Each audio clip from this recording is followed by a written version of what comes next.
From Wondery, this is Safe for Work. Job stress, life relief. I'm Liz Dolan. And I'm Matt Ritter. And on today's show, we're live at the LA Times Festival of Books. Thank you for being here with us. We've got a great show lined up today. And since we're a workplace advice show, we thought we'd focus on advice as a topic.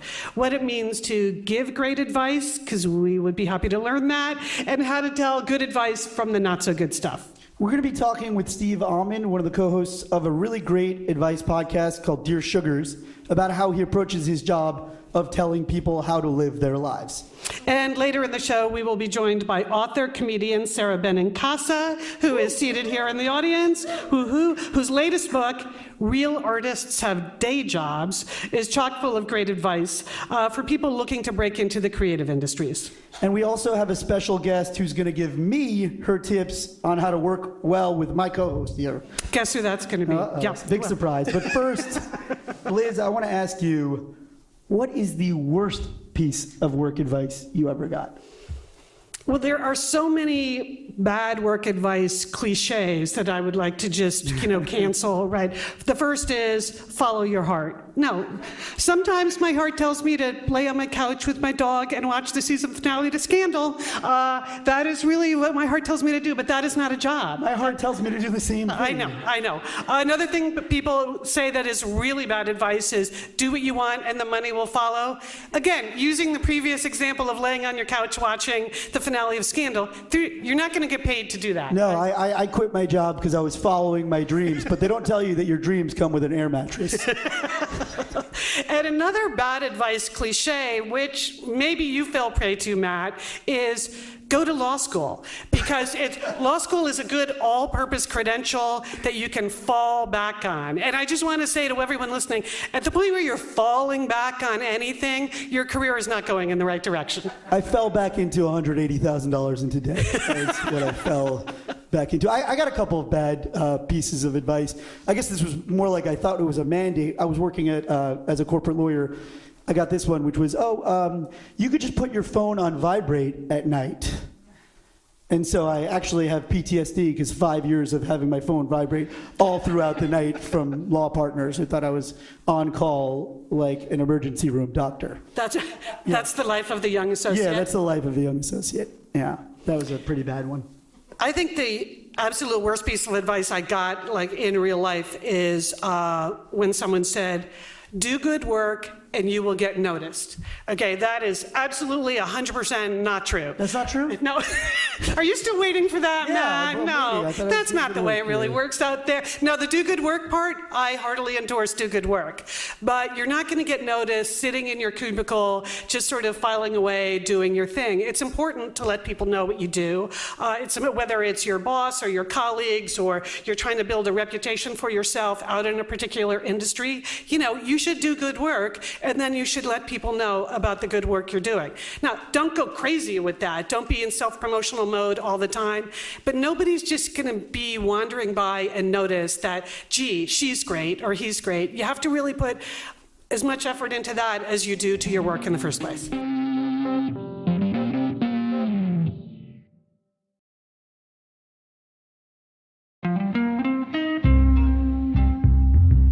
So Matt, since we're relatively new to hosting this show together, I thought it would be wise to bring out someone who could give us, mainly you, firsthand advice about what it's like to work with me. I would really appreciate that. Okay, so joining us now is my sister, Dolan. She's written 2 best-selling novels, which you can buy here at the LA Times Festival of Books. She's a regular columnist for Pasadena Magazine, and she's a co-host, co-creator, and really the executive producer, I'll say it, on the other podcast that I do. Begrudgingly. Begrudgingly. So that's our other podcast called Satellite Sisters, which we host with our sister Julie. So Liam, thanks for joining us on Safe for Work. It's really fun to be here. This is amazing. Yeah, so this is who you've been two-timing us with. Yeah, that's right. I know, this is the mistress right over here. So, Leanne, you obviously, as her sister, know Liz very well, but you've also been working with her for years. Yes. Please help me. What is your first tip? Please help me. That's the way you say this? No. I'm having an amazing experience, but I'm so Matt, you don't have to. I know what you're going through. I'm so intimidated by her power Well, and I wisdom. can't really help you with that. But what is your first tip with working with the amazing Liz Dolan? Okay, so number one, you're going to want to monitor the coffee consumption. Okay? Now, you know Liz is a fast talker, right? Yes. Yeah. And the brain is fast. I mean, it's good, it's cogent, but it's fast, okay? Yeah. And you'll see that as she gets to her third or fourth cup of coffee during recording, the talking gets faster, Matt. Have you noticed that? I've noticed. Sometimes she's talking so fast, she literally doesn't even finish one sentence before she starts the next sentence. Again, brain is working, sentences are not completed. And I've noticed that the coffee at Wondery is very strong. So I just suggest putting in some decaffeinated coffee at like Sneak the 10 a.m. decaf Sneak in it there. in. Okay. Sneak it in, okay? I like this. Just minimize the fast So talking. tip one is sneak in the decaf. Yeah. Got it. Okay, tip two. Liz is the human LinkedIn. All right? Yeah. The algorithm, it's all in her head, Matt. It's in her head. My God, she remembers the name of every person she's ever had a meeting with her entire career. Not only that, she remembers their current job, the last two jobs she had, and where they went to college. Have you noticed Yes. that? Or she's worked with them, she met them in the red carpet room, or she went to college with them. You cannot stump her, Matt. You're going to be at home, you're going to be prepping, you're going to be reading an article from the Wall Street Journal, and you're going to go, I got her. She doesn't know this tip. Should go I'm going to bring it in. 1997. Blah, blah, DC blah, blah, blah, blah, blah. convention. She's got it. Human LinkedIn. Just don't even try. Just honor that. Okay. Honor Okay. that. All right. All right. That's good. I'm coming out okay so far. Yeah, these are all great. Okay, tip number 3, she did make one career misstep. All right. Really? Yes. I did okay. not know this. It was in 1971. Oh, okay, that's why. We haven't gotten That far back? yet. Well, I don't know if you remember the game show Concentration. Yeah. So Liz was on Kids Week Concentration. Really? It's a true story. Okay, and she got herself there. We all went to the taping in New York City, and you know Liz, she is just accumulating prizes. She is matching things. She's guessing racking the it up. puzzle, racking it up, and she gets greedy, Matt, because Oh, my. the prize was, she had a golden retriever puppy on the board. Oh, my God. But she wanted the trip to Disney World on the auto train. So she didn't guess the puzzle, even though she knew it. And then the kid from New Jersey next to her got matched to steal a prize. He stole the golden retriever puppy, and he solved the puzzle. And that was it. That is brutal. It was brutal for all of us, It was Matt. brutal. That's why she just got that rescue. I know. But she never let that happen again. Yeah. No one ever stole Liz's puppy No. again. She didn't have enough coffee No. that day. That When was it. Yeah. when she knows the puzzle, Matt, she's going to tell you the puzzle. She's not waiting anymore for the big prize. She'll tell you the puzzle. This is amazing. And then, ironically, she did get, as a consolation prize, as they did, a complete set of the Encyclopedia Britannica, which she then memorized. She memorized the entire thing just out of pure vengeance for that kid in New Jersey. So there you go. So you can't top her. Okay, she has a soft spot for dogs, I know this. kids, and Hamilton, okay? So, if she's really on a rant, Matt, during a production meeting, what you want to do is you want to distract her. Hey, how's that Hooper? How's he doing? Is he still eating the toilet paper in your house? Or have you gotten your dog off the table? You can ask her that. And if things are really bad, just tell the guys in the booth to just start the soundtrack to Hamilton underneath, and it completely subdues her. It's a little bit of mind control there. Should be putty in your hands. amazing. Putty in your This hands. is too much. I don't is want you good, knowing too. all of Yeah. these This is things. really good. This is the number one. Okay, number This is 5. number 5 here. This is a This big is it. finale. Important. Okay. The answer to the question, who's the boss, is she's the boss. Okay? Hello. That's it. That is not a tip. Okay, but we got to go deep with this. So I know she has a super intimidating resume, blah, blah, youngest VP at NW Air, blah, blah, Nike, Cartier, la, la, la. Okay? But what you don't know, Matt, is the single biggest influence on Liz's life is a little someone called Angela Bauer. That's right, the fictional character that Judith Light played in the sitcom, Who's the Boss? Because that show was on in the mid-'80s when Liz was an advertising executive in New York City in a crappy apartment, and she would sit on that couch. That was her favorite show. Her favorite Tony show. Danza, come on. Yeah. So that's right. She's had mentors like Phil Knight or worked with Oprah Winfrey, but she actually went to the University of Tony Danza for her MBA. No mentor greater than Angela Bauer. Everything she learned about Boston, she learned from Judith Light. So, Wow. It's a good mentor to have. what is the answer to the question, who's the boss?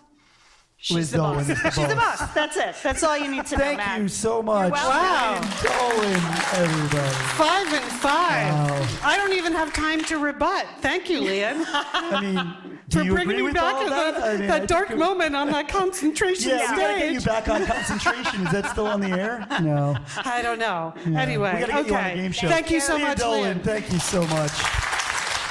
See, nobody knows you better than your satellite sisters, who, in my case, are often my real sisters. So thank you. That was really amazing. So I brought out some voicemails that we got from our listeners. Are you ready to help some people out? Let's do it. Let's do it. Okay, here's the first one. It's from a listener named Beth. Hi, Liz and Matt. So, I'm not a very shy person, but I've always found it difficult to be myself and be outgoing in the workplace. Maybe it's the intimidation factor or the super big personalities that make me feel like I should let them do the talking. I don't want it to be this way. I want to be myself and have a voice, and to feel known at my workplace. I've been at my current job for over a year now, but I still feel so unknown and sometimes isolated. I'm one of the youngest people at my office, so I feel like that makes it harder to bring forth my personality with the older, more experienced people who have been there for years. I'm hoping you have some better tactics on how to overcome feeling shy at work, other than just be yourself. Ah, the old be yourself, Be yourself. crappy advice. You know, sometimes even that doesn't work. No. So what would you say to Beth in this situation, Liz? Well, Beth, first of all, I think you need to recognize that really, they say a third to half of all people are introverts, feel the way you do, that it's hard to put yourself out there, that maybe when you say, you know, I feel so unknown, that actually makes me a little bit sad, because obviously you don't want to spend all day among people and feel unknown at the end of a day or a year. So the first thing you have to ask yourself is, what do you want to be known about you? You know, we'll figure out how to do that later, but like, what do you want your colleagues to know about you? We would never ask you to just, become an extrovert. You know, I think if you haven't read Susan Cain's book, Quiet, you should. I suspect you have, but, you know, one of the points she makes in that book is that shyness is different than introversion. Shyness is not wanting to talk. Introversion is more of the way you relate to groups of people and how much time you need to yourself versus being in a group. So, I think you can pick your spots and put yourself out there because you do want to be known. And one of the things that she says, I think she said this in her TED Talk, which, by the way, has 20 million views on this particular subject. And she writes it in her book, talk less, communicate more.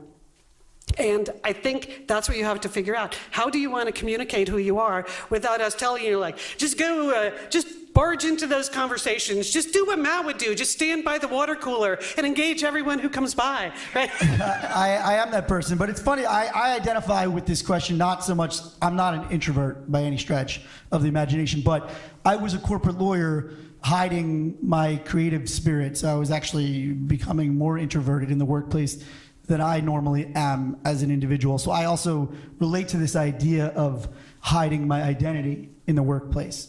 So I think that for her situation, I think that there are small ways, again, I agree with you, small ways to express yourself. Like if you're an avid reader and you want people to know that about you, you could just display a stack of, your, monthly books that you're reading, and maybe somebody will come along and go, hey, have you read that?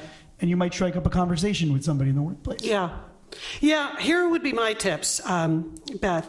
One is embrace your strengths. Really think about what your strengths are. Introverts are often best at the jobs that require focus and flow, like research, like writing, like the synthesis of information and ideas. And if you have a job that plays to your strengths like that, that's great. If you don't have a job like that, think about that. Think about getting yourself in a work environment where the sort of being alone, working alone part of it is going to be rewarded. I think that would help you.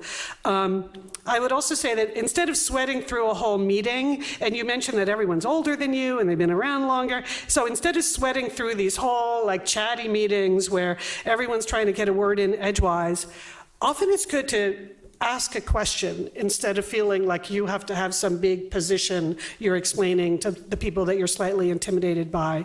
I'm always impressed by people that ask really thoughtful leading questions in a meeting, and that might be more your lane than, being an expert on something or feeling like you have to put your own opinion out there. I also say, obviously, it's all about quality, not quantity, if you want people to know who you really are.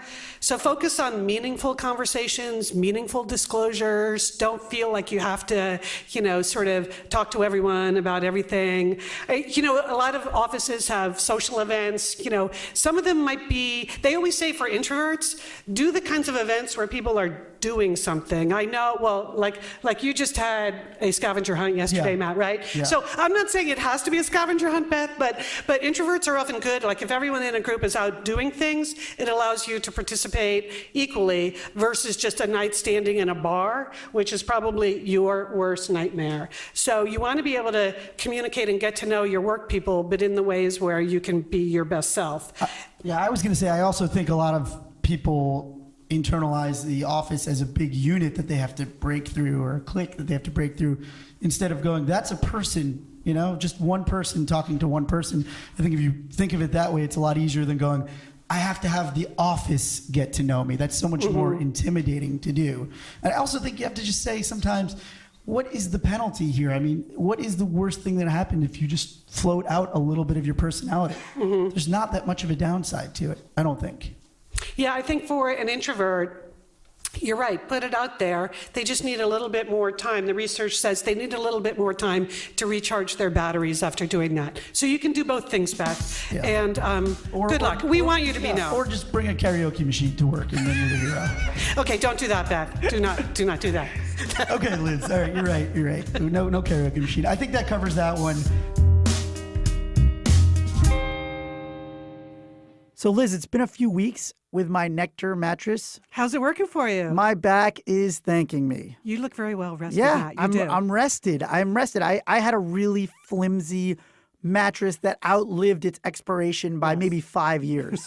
Time to get rid of that time one. to get rid of it. So I have to say, when I started with the Nectar mattress, it's a very firm mattress. It was a big adjustment for me. It was. Just basically going to paper thin now to a really nice firm mattress. Actual mattress. Yeah, and it's been a few weeks, and now I am sleeping like a baby. That's so great. And the best part is I wake up and I'm not sore. I don't need like 20 minutes to stretch out before I actually start my day just because of my mattress. In fact, I feel like my mattress is helping me on that front. Well, they've worked on this. There's a whole team at Nectar Sleep that did a lot of research. So that's why they say their mattress is the most breathable, cooling, body contouring mattress you'll ever sleep on. Yeah. Sounds like that's what you're feeling. It is. And all the technology stuff is great. But to me, what I love is getting to sleep quicker. Nectar is amazing to sleep on, and Nectar sleepers actually fall asleep 20% faster than people who sleep on other mattresses. They actually ran a study on this. That's and I have my amazing. anecdotal evidence, which says it's more like 50% for me. All right. Yeah. So Nectar gives you 365 nights to fall in love with your mattress. If you aren't 100% happy and riding into the sunset, they will pick up the mattress for free and you get a full refund.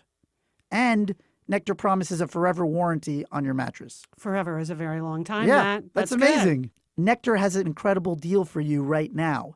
Here's how you get it. You go to nectarsleep.com/safe. Buy now and you'll get $125 off and 2 free premium pillows with any mattress order and free delivery. That's a great deal. That is a great deal. That's nectarsleep.com/safe to get the best sleep you ever had for every night of the rest of your life and then some. nectarsleep.com/safe.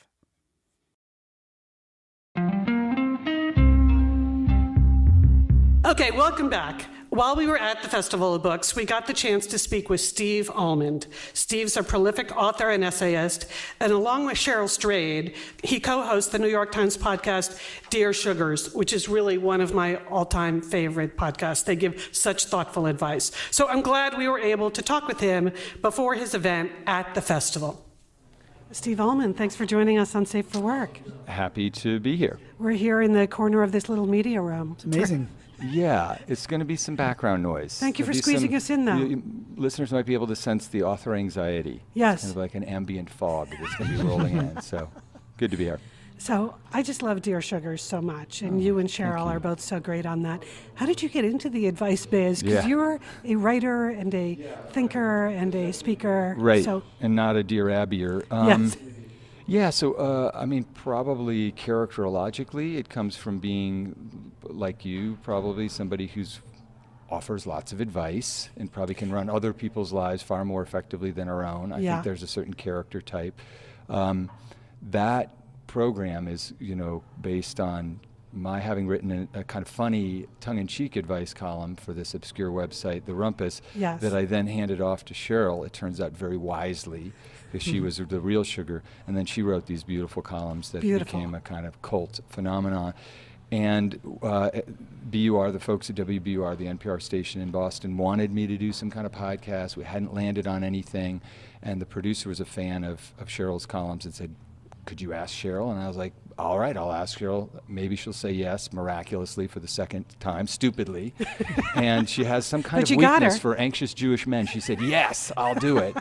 And the moment we got in the studio, it was just a feeling of like, yes, this is something we would enjoy very much doing. And if other, just to be Yeah. in conversation, that's what a podcast is. Right.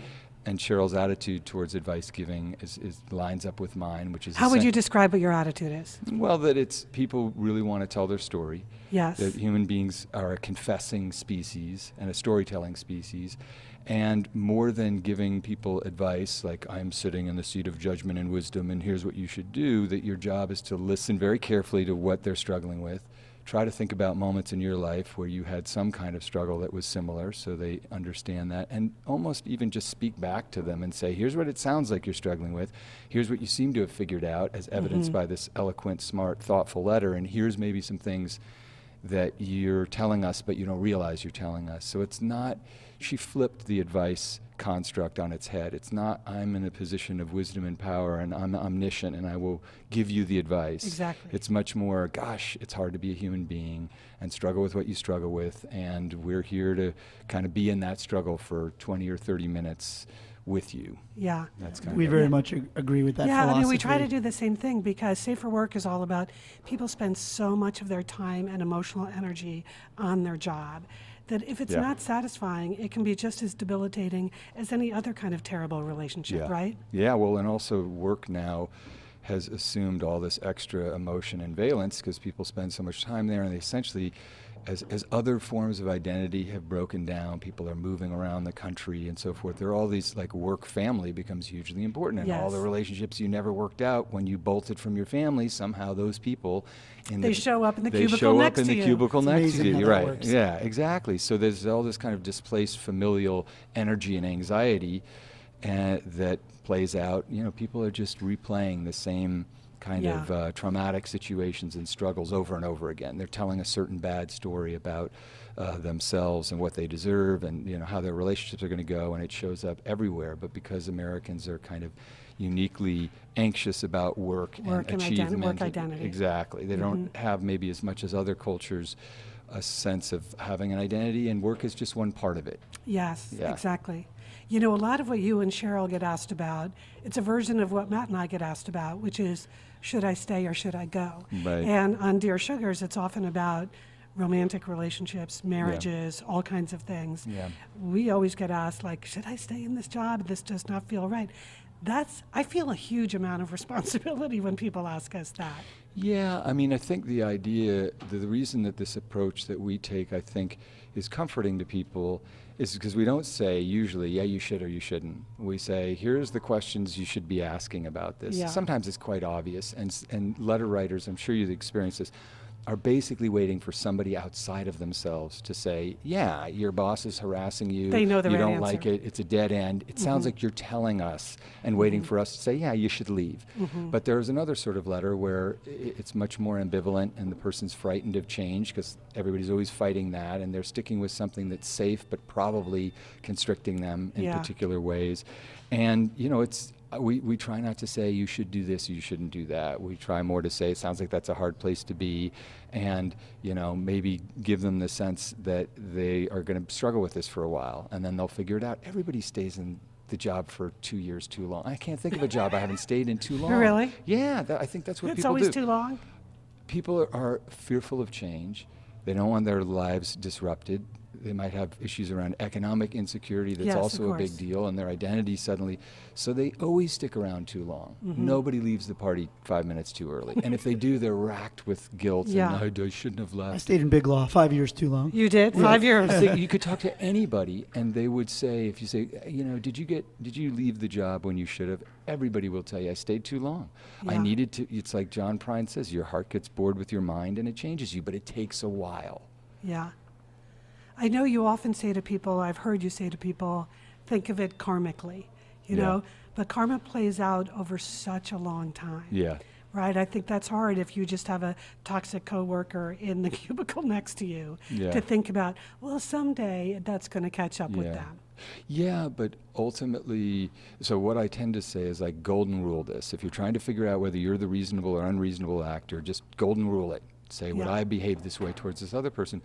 But when it comes to people who are, they're like energy suckers. They're looking for a conflict. They want to do the dance. I say they want to do the dance with you. Energy suckers. All right, you got to figure out a way to not do the dance with them, and you got to figure out are the things there are parts of myself unknown to me as of yet that actually want to do the dance. Did I end up in this situation because there's some part of me that needs this particular form of self-punishment? Yeah. You know.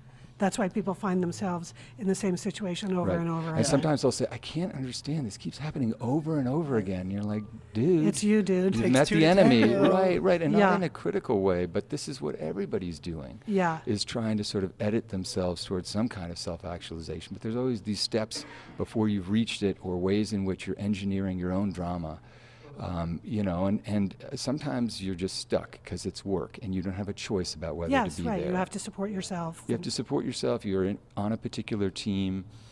Sometimes it's important to, sometimes you're just stuck with a bad situation, and the only thing you can do to mitigate it is to try not to let that person have too much of your time and energy. But if they are occupying that time and energy, there's a reason, a deeper reason that they've kind of gotten Really? in there. Of course. Why wouldn't you just be able to say, your problem, dude? Yeah.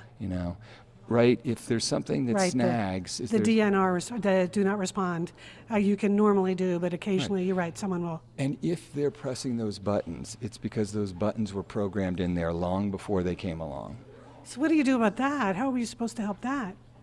Well, what I Do say you ever is feel like- not everybody is going to get therapy. Not everybody can Yeah. afford therapy, but everybody deserves it. Have you ever given any advice that afterwards you thought, did not get that right, or I wish I could rethink that one? Because Yeah. I do that a lot. Yeah, absolutely. I mean, the thing about an advice show, especially if it's a podcast, is you're kind of you're going off the top of your head. And if you have a little bit of time to think about it, sometimes you reach a second realization. And oftentimes Cheryl will play that role. I'll get her reaction. I'll go, oh, of course. God, I'm Yeah. glad she went first. That's how I I would've feel gotten with that Liz wrong. every Right. podcast. Right. Like, thank God. What I would have said, no good. Right. Well, or just partial, or not really getting at the deepest part of the question, or what somebody's struggling with. Yeah, all the time. I mean, if you think you nailed it and stuck it every time, you wouldn't be very No, good at I've it. never thought that. Have Right. you ever thought that? No, not once. Yeah. Almost. I think I an 8. Right. And sometimes you feel like, well, I think I got to it. Yeah. But you don't even know, because the nature of advice giving is the other thing that's a bit it's so tricky about it. You're just getting one person's account. Yeah. Yes. And they're telling a story. How do you know if they're a reliable narrator? But I Yeah. Maybe yeah. the story Most being people are told by the not. pain in the No. neck, person in Yeah. the next cubicle is totally different. I'd love to get a back-to-back call from the other side of the From coin. both one sides of the time. cubicle. that would be- That's your next podcast. Yeah. There Yeah. are two sides to every Right, cubicle. yeah. No, Yeah. but I do love what you said about, a lot of the times they just want to end up with going, that's what I thought. Because we get that a lot, Right, And right. that feels good to Yeah. be like, oh, they said that's what I thought. That means we give them a good listen and give them Right. some good things to think about. Yeah, I mean, that's mainly what you're doing, is trying to listen very deeply. You guys take calls. Yes, yes. Yeah, so so that- we're talking to them. Yeah, so that's even more, that's even trickier in a certain way, because the story changes as you press and ask particular questions. We get a letter usually with a lot of intention behind it. They've been thinking about writing this letter for a long time. Something about the act of setting it down forces them to organize their thinking and present the problem and all the factors. With somebody on the phone, who knows what mood they're in, where their blood sugar is Right, at. right. You have no idea what's inflecting the version of the story you're hearing. So has becoming a professional advice giver changed the way you think about advice or giving or getting advice? Do you take advice well? Because I'm not really that good at taking advice. Yeah. I think so. I think the main thing it's clued me into is people are, struggling almost all the time. Right. And they're feeling as deeply about that as you are in whatever you're struggling with. So don't say something stupid. Don't be dismissive. Don't be glib. Yeah. And, so that probably has made me a little bit more humble about just listening to what people are struggling with and not just reserving judgment. Oftentimes all I'm doing is underlining particular sentences and saying, see this part where you say this, you should probably listen to yourself, Yeah, humility. A lot of it comes back to that. Okay, just one last question, because I know you have to go. You have kids. Do your kids take advice from you? I do have kids. Yeah, I have 3 kids. They're 11, 9, and 4. So they just can't wait to hear what Dad has to say about everything, Yeah, every right? time. They're like, Dad, could you just help us resolve this conflict? There's a Lego situation, and we know you'll have some sage Oh, the Lego advice. situation. Yeah. We've all No, been there. the 4-year-old's a maniac. She's not taking advice from anyone. She's a fierce advocate. She's going to go somewhere in this world. Yeah, hopefully not to jail. But anyway, she's going to go somewhere. She's Okay. definitely going to go somewhere. I think the older two, the central thing I would say that's been very gratifying, and it probably does have to do with doing this podcast work, is that they can tell that I will listen to them. And the main thing I think I've realized is mostly your job is to listen. You want your kids to talk, listen. Don't tell them. And they also can tell when I'm going into lecture mode. And they'll say, oh, great, lecture mode. Because kids are truth serum. They Yeah. just tell you, here's what you're doing. And you're Yeah. like, damn, that's exactly what I was doing. So the central thing that's told me is I have 2 modes. One is giving a lecture, which is about my anxiety, making sure I say the right thing in order to be the good parent. That's a sort of an ego trip. And And I'm is sure usually- bosses do the same thing, Yeah. to put it in a workplace context. Yeah, Yes, because they are I've done kind that. of quasi parent figures. And then, so I know that doesn't work very well, but if I can just shut up and listen to what's going on and just let them talk about it and get deeper into the story, I think they're appreciative of that. It doesn't matter so much what I say. It's much more that I'm there to bear They're being witness. heard. Yeah, they're being heard, right? Steve Allman, thank you so much. You're the best. Well, you know? I'm the second best, but I'm in the room with the best. Thank you so much for Sure. stopping by. Sure.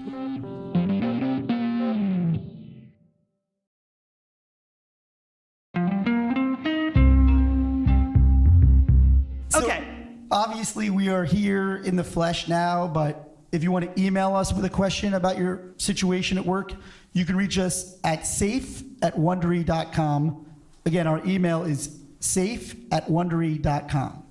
Okay, now let's talk with another guest. Joining us is Sarah Benincasa. She's a screenwriter, a self-described recovering stand-up comedian, and an author. Her latest book is titled Real Artists Have Day Jobs, which is full of essays about how to live like a real adult, especially those who have chosen a slightly more offbeat path to get there. So Sarah, you're in the audience. Come on up here. Yeah. Hey, this is very exciting. Thank you for having me. It's cozy. Thank you so much for joining us. We've known each other for a long time. I'm so excited to hear you drop all this wisdom on us. Thank you for saying thought leader. I would also Yeah. like if you could say key opinion leader at some point. So Okay. I want to jump Thank in with a you. quote that actually ties in a hilarious way. A quote from your book is, "I've always been suspicious of those who give advice without admitting their own misdeeds or missteps. To me, the most authentic insight comes from people who acknowledge their own shortcomings and readily admit they are still working and improving themselves each and every day." I think you know that I'm very flawed, so I appreciate you. I actually believe you to be a perfect being. This is the first that I've heard of any. I believe that you both are perfect beings. No That's way, why no. I came to this podcast. We Is this a room of perfect people? Because I'm leaving. They're all Otherwise. perfect, but we readily admit it, and I think that's what Yeah. we enjoy about our podcast. I think the reason I play the empathy card is because I've made most mistakes, so I hear you. I hear you, sister. When you say you don't know what to do next, or this is confusing, or you have some out of control work situation. So yeah, I think your advice givers, be suspicious of the ones who think, oh yeah, we got this, So, right? Yeah, absolutely. I think if anyone presents themselves as a perfect being in any sphere of existence, I have questions. Because if Serena Williams occasionally, very rarely, makes a mistake on the court, probably you probably make some mistakes. I certainly make mistakes all the time, and I'm not at the top of my field by any means. So yeah, I always appreciate the authenticity of people who do what you guys do, which is bring humor to a topic that can be really stressful, which is work. Yeah, because we want the audience to know, hey, we're also leery about giving out advice. There's high stakes. These are your careers, and it matters to us that you know, hey, we treat it seriously, but we also know that we're flawed as well. So I love that your book is called Real Artists Have Day Jobs. Yeah, I feel like you relate to that. Well, I wish I had known this book. I wish this book existed when I had quit my law job and thought, I have to be an artist. I can't work. I just have to sleep in a really crappy situation and just have no money. We were probably in a bar together at 3 a.m. at that point, and I was still doing some living, so I wasn't able to write the book yet. Right, but now you've created this book, and with it this idea that I really wish I had heeded this advice years ago. So explain to our audience what you really mean when you say real artists have day jobs. Well, I think that my general philosophy is this: if you do your art, you're an artist. You don't have to do it consistently. You don't have to do it every day, every week, every month. You don't have to be great at it. I'm not making a value judgment. I might not like your art at all. On the other hand, I might be obsessed with your art, but it's not about what I or anyone else thinks of your art. If you create art, if you do your art, you are an artist. And it's okay if you never make a dime off it. It's okay if you're a gazillionaire. I do have I'll tell you something. I love famous rich people, but some of them are very precious. And I have a famous rich friend who, when the book came out, said, real artists have day jobs. Sarah, I haven't had a day job in 10 years. Like, do you feel like I'm not a real artist? And I was like, I'm really enjoying your Olympic-sized swimming pool that's in your house that we're at. I think you're doing great with the motion pictures.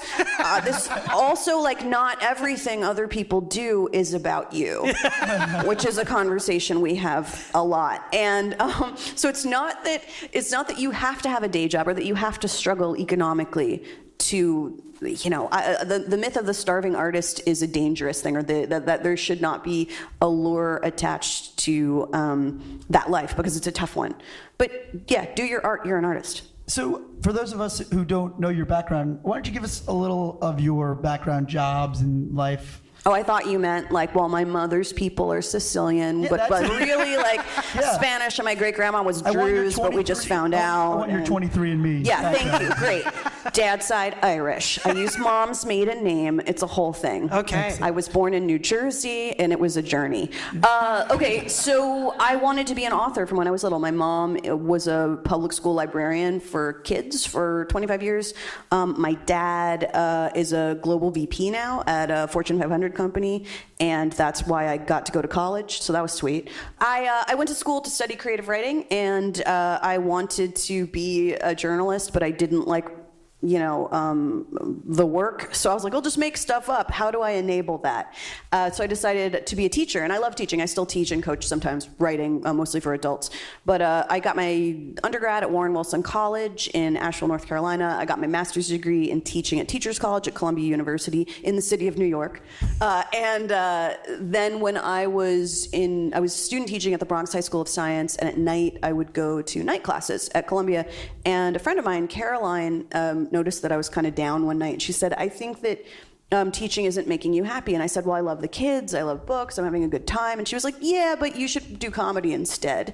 I thought, well, God, I'm gonna have to pay off this degree forever, which now I have $2,000 left on it at age 37. Congrats. Yeah, thanks. That is great. And we can pass the hat here in this giant auditorium make it happen. filled with people, and maybe the real retire goal. that for you. That would be great. Yeah, and most of that degree, I think, has been paid for by books and comedy stuff, which is cool. Yeah, and it's helped me in a lot of ways. But no, I absolutely thought, what?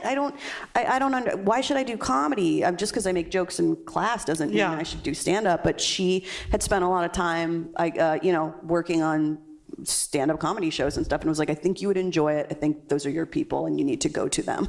I want to ask you about this book in particular, how some of the advice here plays into our workplace podcast. I loved the section about people should elect their own executive board. For sure, absolutely. Tell us what you meant by that. So I was raised by a man who spoke to me in sports metaphors and corporate metaphors. Just why I feel... There are others? Yeah. You're on the 1 yard line. You just got to punch it in. You're like, I'm a teacher. What? I was like, what? It was a lot of like Doug Flutie, single tier, 1969 Jets, 68 Jets, so they won in 69, but like the 68 Jets, and like it was a lot of like the Six Sigma at a certain point. When Dad became a Six Sigma black belt, it was a real nightmare for this 90s teen. I was like, I'm gonna die. Please stop talking to me about this. But it made an impact, clearly. And so I kind of grew up like with corporate structure being in my bones. And I took this idea from my friend Baratunde Thurston, who's also a comedian and speaker and TED talker and amazing human being, business consultant. And Baratunde has a security council. So he calls them a security council. He has a group of friends who he goes to for specific advice about specific things. For example, I have a friend who is really, really wonderful with organization. So if I'm feeling overwhelmed, specifically time management. So if I'm feeling overwhelmed, she always reminds me to protect my time, that it's a precious thing to not say yes to everything. She'll help me go through what I have planned for the week and say, can you eliminate that? Can you eliminate that? Can you say no to that now and then continue saying no in future to that? Why are you going to that party with people you don't really like? Maybe you don't need to talk to your ex-boyfriend about his feelings for an hour when you could take a nap or go to the gym or meditate. I like that that's under time management. Yeah, for sure. Codependence is a full-time job, and I'm really trying to get out of the game. I'm trying to retire. So she's very helpful with that stuff. I have another friend, my friend Gretchen. We've been friends since we were 10, and I called her up earlier this year, and I was like, I don't know what to do with my kitchen floor. And she has like 2 kids screaming in the background. What were the choices? I don't understand. Just burn it down or clean it in some way. I don't know. And she was like, Swiffer. She just said Swiffer. She was like, Swiffer. You need a Swiffer. And I was like, I don't need a broom. She was like, brooms are over. And I was like, okay. She's my house cleaning She's friend. right about that, though. Brooms are over. She's my gentle art of Swedish death cleaning friend. She's German and lives in Milwaukee.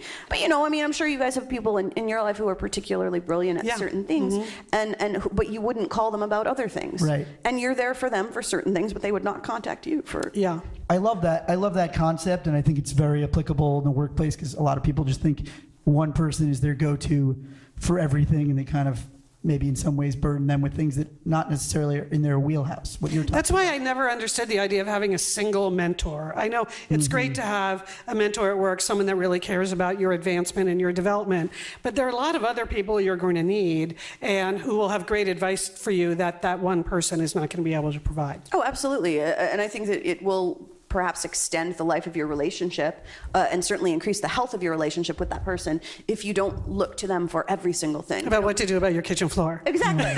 They're like, that is not my thing. And also, it's also important for you to kind of know where you are willing to give advice and give assistance in and out of the workplace and not try to be everything to someone else, according to my therapist. Sarah, thank you so much. Thank you so much for having me, guys. This was awesome. Sarah Benincasa, everybody. Thank you. Thank you so much. In case you missed anything from this episode, just tap the cover art to check on the notes for today's show. You'll also find our email address, safe@wondery.com. And if you want to support the show, you'll find some great offers from our sponsors. Another way you can support the show is by filling out a small survey at wondery.com/survey. It'll help us make the show better for listeners like you. This episode was hosted by me, Liz Dolan, boss emeritus, as we have established here. Maybe I should just go with boss. Just forget the emeritus. I'm still the boss. You're still the boss. Still the boss. Okay, boss and satellite sister, and Matt Ritter, comedian, recovering lawyer, and executive recruiter. Our original theme song is composed by Martin Blanco. Audio engineering by Misha Stanton, produced by Cameron Kell, executive produced by Eileen King and Marshall Louis, creative and executive produced by Hernan Lopez for Wondery, and all of the people I just named are right here in the room. On that note, we are going to wrap it up. Thank you so much for coming, for being here with us live. We really appreciate it. This was a lot of fun. Our first ever live. Thank you very much. Coming to State for Work. Remember, workplaces can feel crazy. But you don't have to.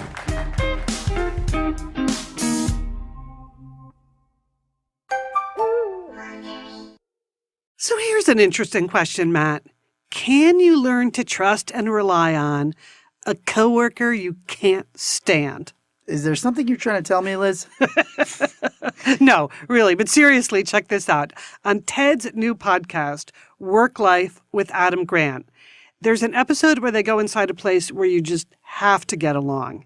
The International Space Station. Yeah, it's a fascinating episode. You get to hear interviews with astronauts and discover the secret ingredient to building strong relationships at work. I really love this show. Each week, Adam Grant, who's an organizational psychologist, he visits unusual workplaces like college basketball teams and the Daily Show writer's room. I'm sure you enjoyed that one, Matt, to reveal the hidden keys to happier, more productive work. So you can subscribe to Work Life, that's one word without a space, Work Life, wherever you find your podcasts.